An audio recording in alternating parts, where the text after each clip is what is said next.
some of your guys that watching this, maybe not nowadays, but before it was very common to have rebuy tournaments where you sat down and you paid a certain amount of money for each amount of chips you got. You could sit at the table, let's say you paid 100 euros to get 10,000 chips, and you paid another 100 to get more 10,000 more if you busted.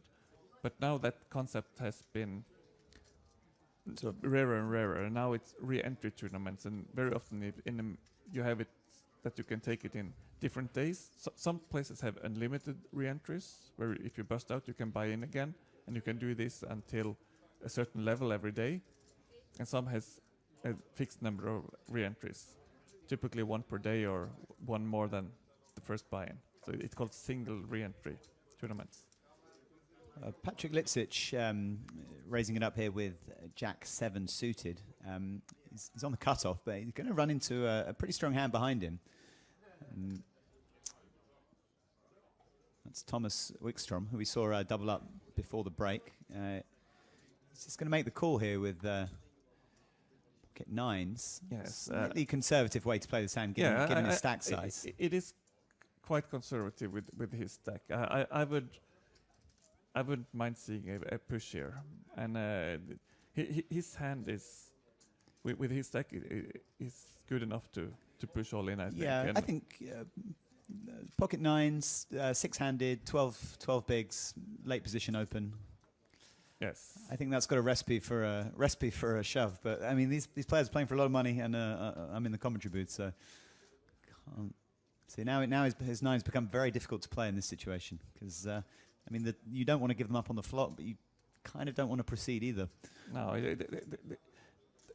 this is why with his kind of stack, he will very often end up with being in trouble. Now Patrick is not c-betting here, but maybe it will come a bet now because he thinks his sevens are best, and he wants to protect it. But now also Thomas can think that he has the best hand, so it's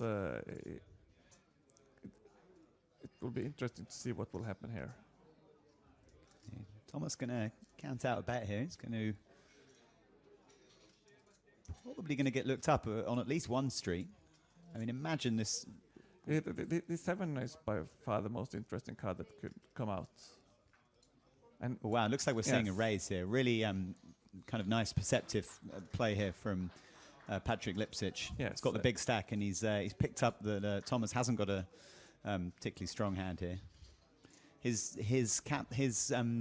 range is slightly capped by the fact that he just called pre, so he can't really have the big aces in his range.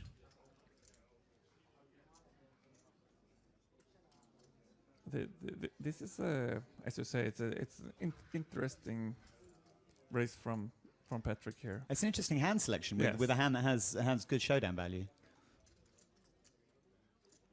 Quite good showdown value. I mean, okay, yes. And really nice play there from Patrick Lipsic, turning his pair of sevens, which could have taken to showdown, into a successful bluff, and he shows it. Yes, I'm not sure why he's showing it there.